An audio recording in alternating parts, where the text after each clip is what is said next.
You guys have heard me talk about John Kabat-Zinn, and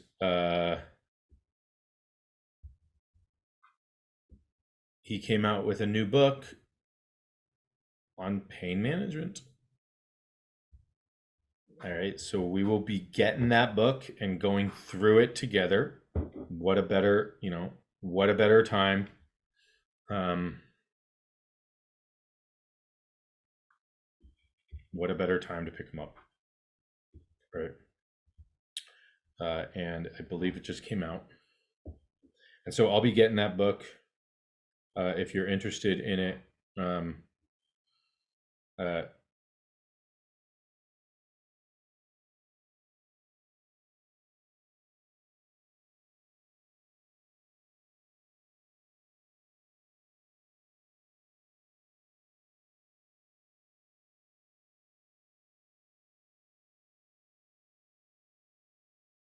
was just published April 4th, 2023. And well, we talk a lot about John Kabat-Zinn. He has a real good way of kind of describing things. And um,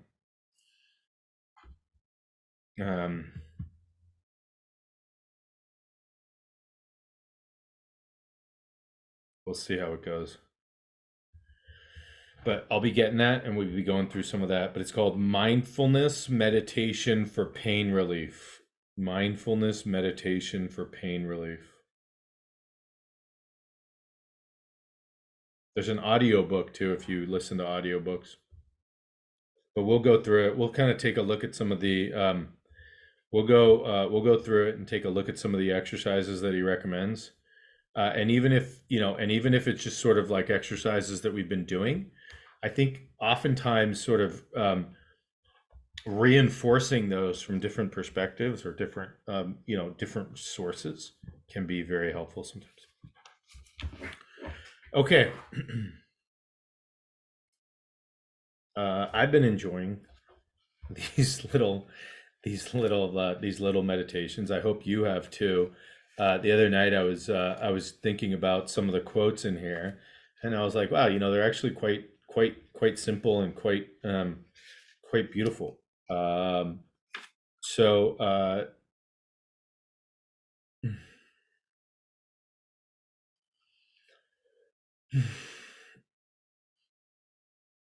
meditation is hard work. It demands the highest form of discipline, not conformity, not imitation, not obedience, but a discipline which comes through constant awareness. Isn't that interesting? Not only of the things about you outwardly, but also inwardly. So, meditation is not an activity of isolation, but is action in everyday life, which demands cooperation, sensitivity, and intelligence. It's kind of an interesting, right? We've talked about that. Often, many people think or thought that, oh, in order to meditate properly, you need to go into the cave for 10 years and isolate yourself.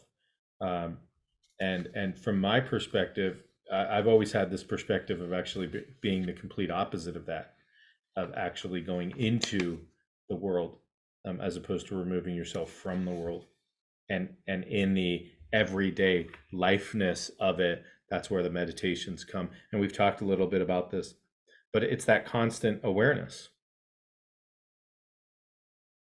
right? That constant awareness, being aware of what is happening in this moment, both outwardly and inwardly.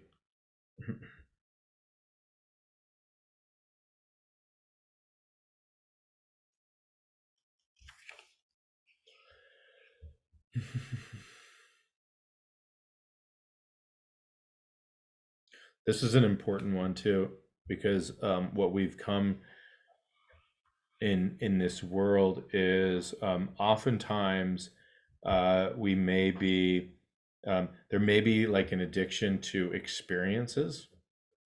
Many times when people go to like meditation retreats or anything like that. It's sort of like, you know, the check-in is like, what's the, what's the crazy, most like vibrant out there otherworldly image that comes to your mind and stuff like that, and we all actually kind of attach to that as, oh my goodness, like what an experience, right? Always to seek for wider, deeper, transcendental experiences is a form of escape from the actual reality of what is, which is ourselves, our own conditioned mind. A mind that is awake, intelligent, free, why should it have any experience at all?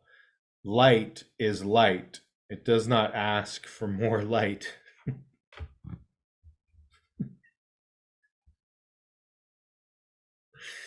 I find that to be sort of interesting. And one of the things that I've seen in some of like groups that people sign up for, and where we really encourage, sort of practice and stuff like that, is also um, is sort of knowledge overload in essence. Like there's so much knowledge out there, but yet we still have a difficulty being. So it's like, oh, I have all this knowledge, I have all this information, but I'm not really putting it into practice. I'm not really putting it into practice. And all this information is getting me, is getting me all these sort of like little ego treats here and there of like, oh, I know that, I know that, I know that, I know that, but I'm still freaking out. I'm still, I'm still not calm in my own system. I'm still not having a balanced nervous system.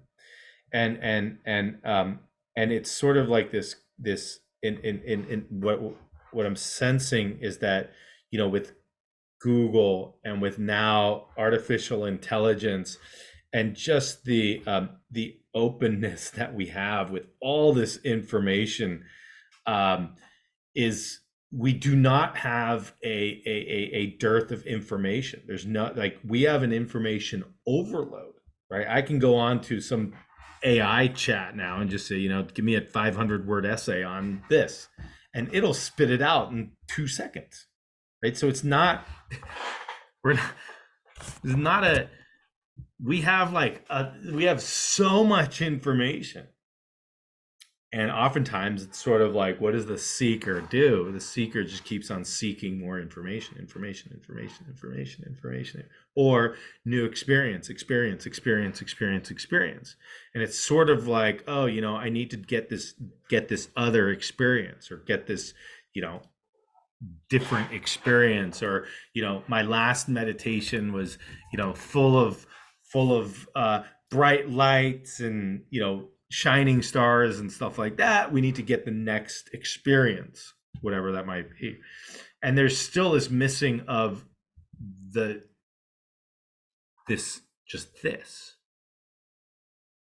That's it.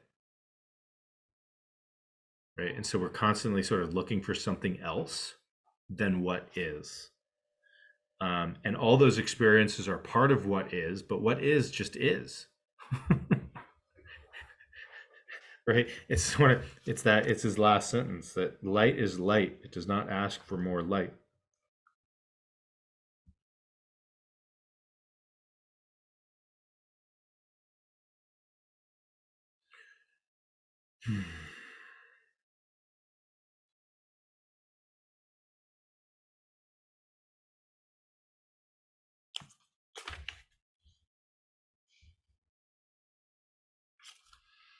Meditation is one of the most extraordinary things, and if you do not know what it is, you are like the blind man in a world of bright color, shadows, and moving light. It is not an intellectual affair, but when the heart enters into the mind has quite a different quality. It is really then limitless, not only in its capacity to think, to act efficiently, but also in its sense of living in a vast space where you are part of everything. Meditation is the movement of love. It isn't the love of the one or of the many. It is like water that anyone can drink out of any jar. Whether golden or earthenware, it is inexhaustible. And a peculiar thing takes place, which no drug or self hypnosis can bring about. It is as though the mind enters into itself, beginning at the surface and penetrating ever more deeply until depth and height have lost their meaning and every form of measurement ceases. In that state, there is complete peace, not contentment, which has come about through gratification, but a peace that has order, beauty, and intensity. It can all be destroyed as you can destroy a flower, and yet, because of its very vulnerability, it is indestructible. This meditation cannot be learned from another. You must begin without knowing anything about it and move from innocence to innocence. The soil in which the meditative mind can begin is the soil of everyday life, the strife, the pain, and the fleeting joy. It must begin there and bring order, and from there move endlessly. But if you are concerned only with making order, then that very order will bring about its own limitation, and the mind will be its prisoner. In all this movement, you must somehow begin from the other end, from the other shore, and not always be concerned with this shore or how to cross the river. You must take a plunge into the water, not knowing how to swim.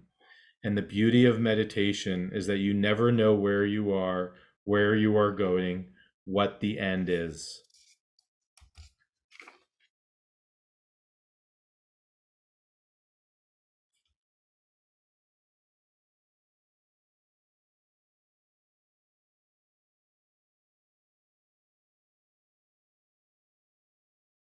Meditation is not something different from daily life.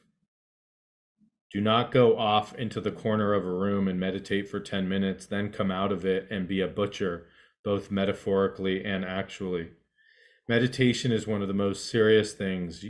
You can do it all day, in the office, with the family, when you say to somebody, I love you, when you are considering your children, but then you educate them to become soldiers, to kill, to be nationalized, to worship the flag, educating them to enter into this trap or of the modern world.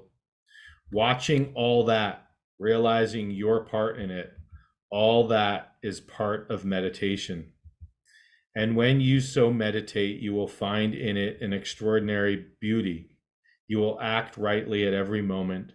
And if you do not act rightly at a given moment, it does not matter. You will pick it up again. You will not waste time in regret. Meditation is part of life, not something different from life.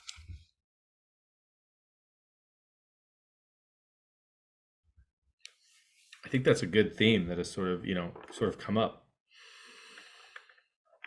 Is just the ever-present quality of meditation, the ever-present ability of meditation that we talk about formal and informal practice. And although I recommend a formal practice to inform your informal practice, it's really about the informal practice that really matters. Right? It's about the day to day. It's about the moment to moment. It's about waking up and making contact with whoever you're making contact with, whether that's yourself or somebody else or whatever that might be. Right? It's about how you're drinking your tea, how you're drinking your coffee, how you're interacting with the glass of water, with the lunch that you're making or whatever it might be, how you're interacting with people in the supermarket. That's all a form of mindfulness. It's all a form of meditation. Are you aware of your actions? And there's a bit of sort of like, oh, you know what? I'm going to actually take this moment and try to do this action with awareness.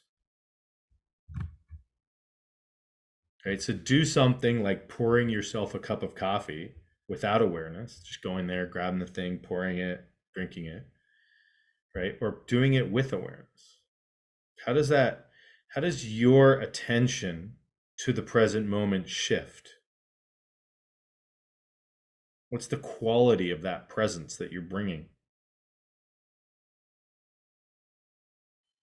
right? If you do it, if you can notice the subtlety of that, of the presence that opens, of the present moment that is unfolding with the pouring yourself a cup of coffee, then see if you can then bring that same presence to everything that you do in your day. I hope that makes sense. I hope you see that distinction, right? And in essence,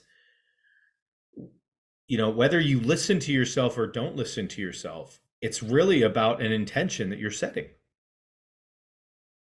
And so when you go out, right? Okay, I'm going to go to Pavilions or Vons to do shopping. Even just as you get into your car, let me try to do this with an open awareness, with an open presence. And just setting that intention and seeing, right? Noticing it for yourself, being your own inner scientist, noticing what is that quality that emerges when you set that intention. I'm going to meet my friend. Maybe I can, with this encounter, right? I got 30 minutes, whatever it might be. Let me try to be aware and see what that presence. You can pick up lack of awareness when you leave. You can pick up mindlessness at the end of the day. I give you that permission, right? But go out and set that intention with every moment of your day and see how, see how Krishnamurti talks, see how that beauty emerges when you're stepping over a curb that you've stepped over 1,000 times and you're like, wow, this is quite beautiful. I'm stepping over this curb. When you see when you see a shopping cart and you put your hands on the shopping cart, what does that feel like with awareness? Wow, I'm holding a shopping cart. I'm walking through the aisles with the shopping cart with awareness. Look at all the colors that start emerging from all the boxes that people are trying to sell you, right? And all the urges that arises of grabbing something or not grabbing something. You may actually enter a supermarket and not buy anything.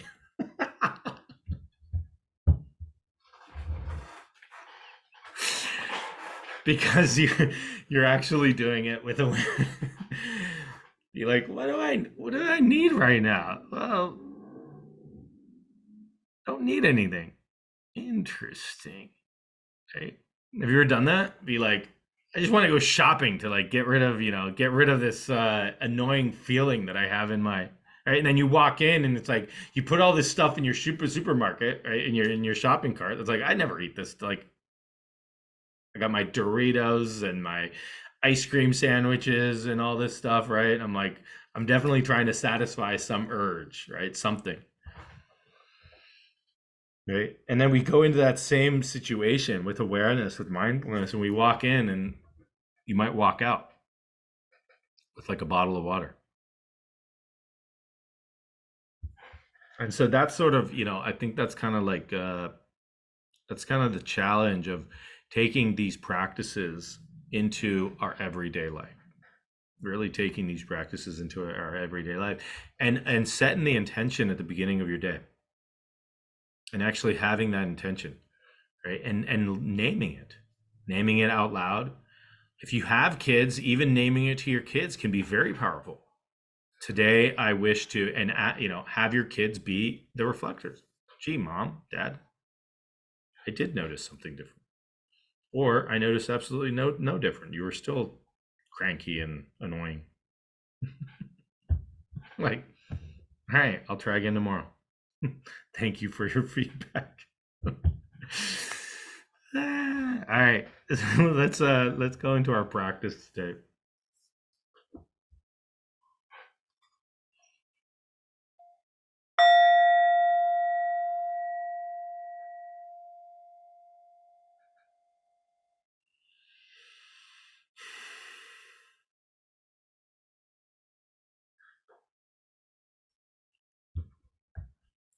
All right, let's find a comfortable posture.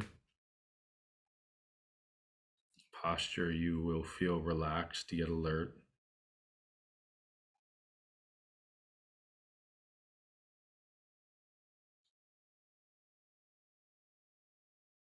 Closing your eyes if you feel comfortable closing your eyes. If not, having a soft downward gaze.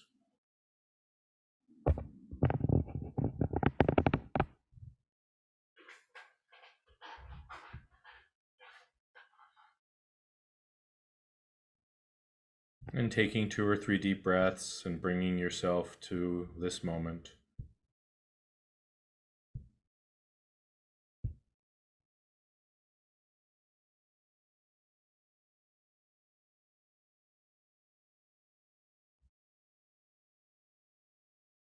And allowing any tension in your body, if you can, bringing awareness to it and seeing if you can release it ever so slightly more.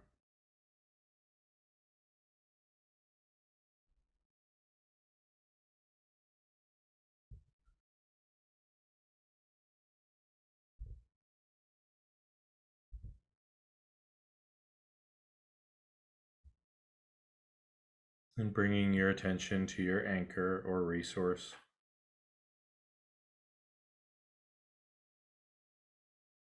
A place you feel you can bring your attention to that feels safer. A place that you choose.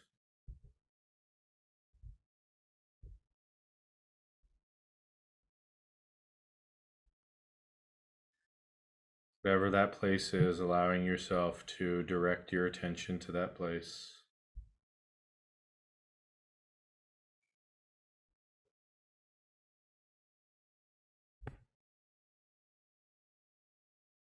And if there's no anchor and it's pure awareness, that is fine as well. Allowing your attention essentially to rest.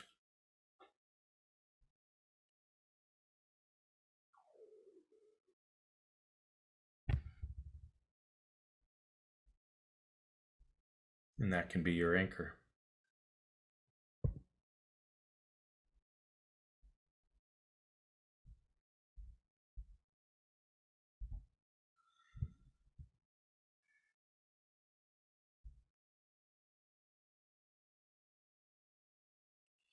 And just bringing in the present moment.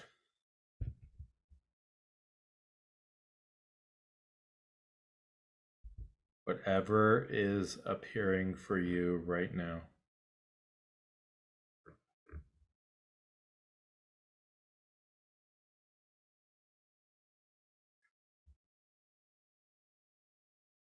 With openness. With a childlike inquiry.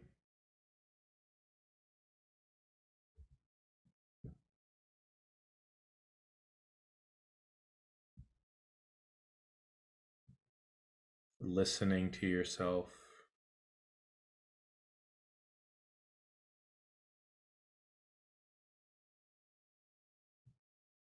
Watching yourself.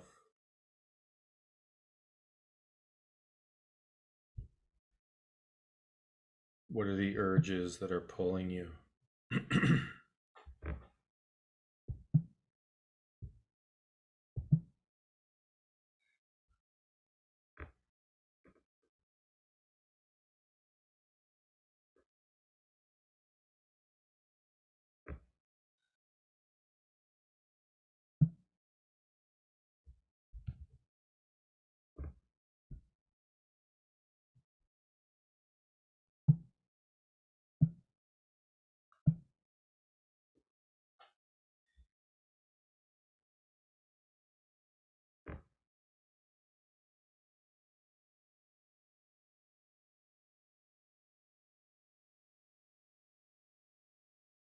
And with that, whatever arises,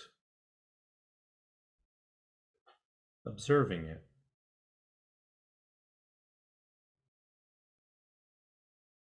Not attaching too much energy to it. Just simply watching it. It may be a thought or a sensation. maybe an emotion,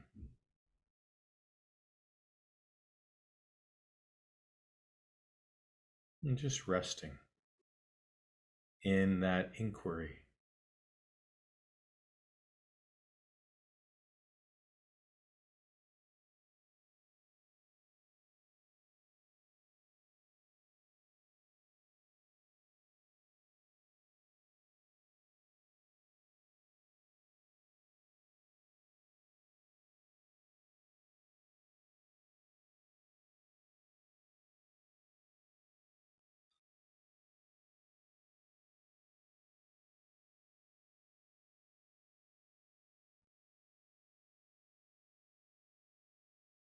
And as your mind wanders, coming back to this observation of this moment, being aware of the unfolding of this moment.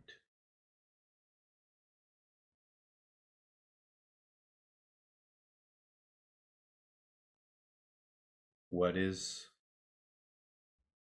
unfolding for you?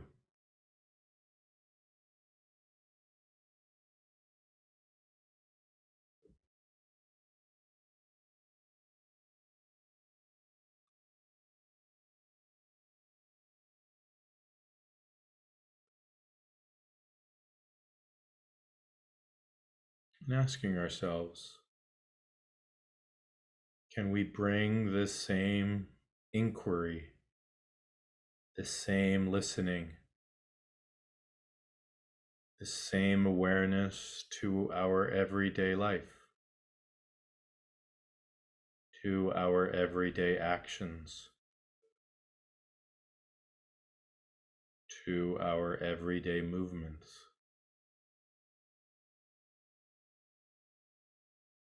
Allowing this practice to help us be aware throughout our day. And here we practice.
and noticing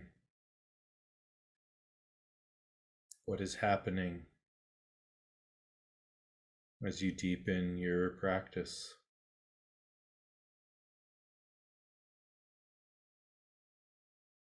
Does your breath change?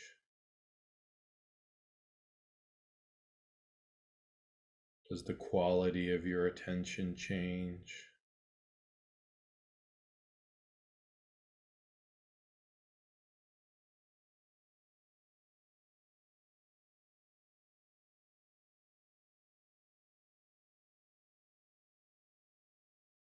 What do you notice?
And just noticing what your experience is now.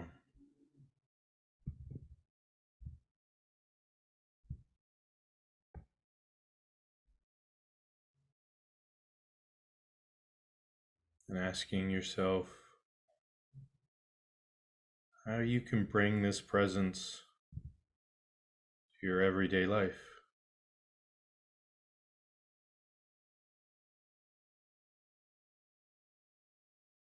And now taking 2 or 3 deep breaths.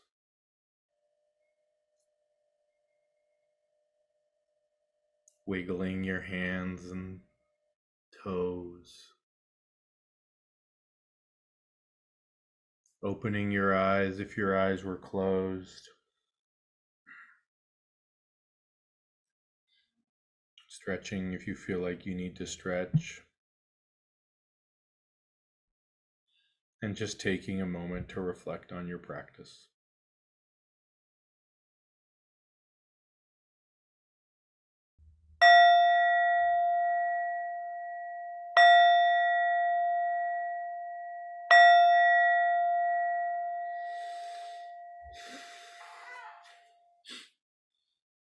All right, with that, I send you all my love and health. Have a beautiful day. I hope to see you all on Thursday, and we continue these meditations.